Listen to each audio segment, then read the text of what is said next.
Hey guys, this week gonna bring to you guys something that a verse is well known. It's a well-known verse to a bunch of people within the church, maybe some without the church that have visited, but it deals with worship. And it's in the Gospel of John, chapter 4.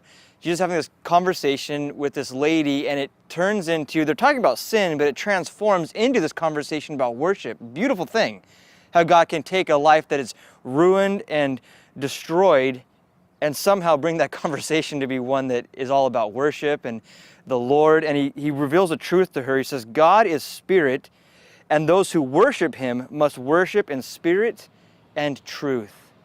And we've probably heard that a lot, that we must worship in spirit and worship in truth, and we all get excited and nod our head. But do you really understand what that means? To worship in spirit means that you've got to be born again to worship. We can all sing songs.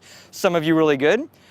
Me, really bad. But either way, we can sing songs, and we can even sing Christian songs. We can even sing worship songs.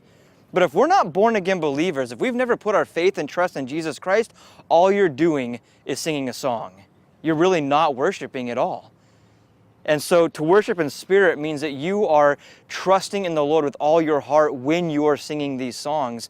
And to worship in truth means that you mean the words that are coming out of your mouth. We can so be thinking about the beach and in and out and all kinds of different stuff while these words are just falling out of our mouths because we've sung it so many times.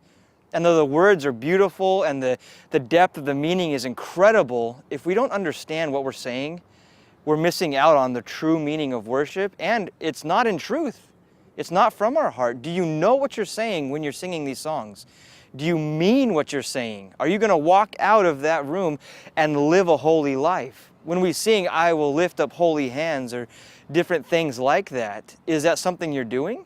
Are you lifting up hands that have been set aside for the Lord, or have they been messing around with the world?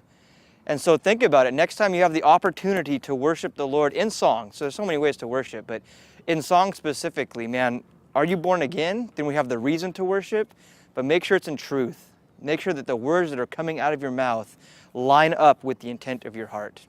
All right, I'll see you guys in a couple weeks.